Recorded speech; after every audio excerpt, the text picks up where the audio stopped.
The Nashville Soundbite presents This Week in Country Music, August 15th through 21st. Just 2 years ago in 2019, Carrie Underwood received a gold single for the Keith Urban collaboration, The Fighter. Keith told us about the powerful love song. It was such an easy song to write because it was born of real conversations Nick and I had before we got married, and some of those sort of fears that she had about it, and me wanting to be able to make vows to her, promises to her that I knew I could keep, but you just need that chance. Just give me a chance, you know. It's interesting because, I mean, in a lot of ways the song feels like vows. They really are. This is what I promise I'll be and do, and I'll take care of you, and I'll keep the world away. And it was very easy to write from that perspective. Back in 2003, 18 years ago this week, Capitol released Dierks Bentley's self-titled debut album.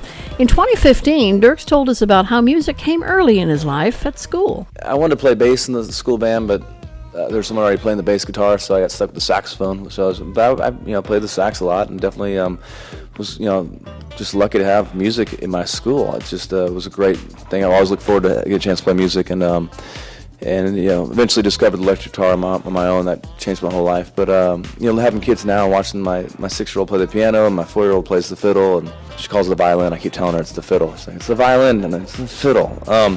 And my son Knox, he's on the harmonica. It's great to see them around music, and certainly going forward, I know they're going to have a chance to. We're fortunate enough where they're going to be in school where they can play music. Have that possibility to do that.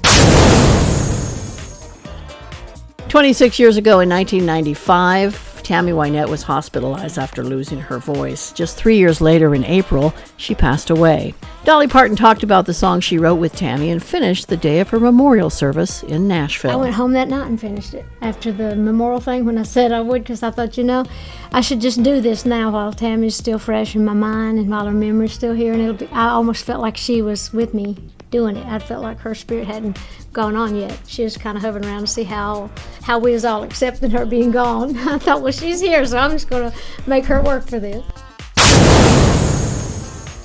34 years ago this week in 1987, Dan Smyers was born. One half of the Grammy-winning duo Dan and Shay. Dan talked to us just last week about his birthday this year. Yeah, and I think I'll be home for it. I haven't been home for a birthday in 8 years. We're usually in the middle of nowhere. It's crazy. We've played a show on your birthday, I think, consecutively for the last 8 years. Yeah. We've literally never been home. I'm the kind of guy, I don't like people to celebrate me. I'm very to myself in that sense. And on my birthday, I never tell anyone. It usually takes somebody on our crew remembering, and then it's a whole thing, and I'm embarrassed. And it's especially as I'm getting older. I'm like, yeah, I'm 22 this year. Great year.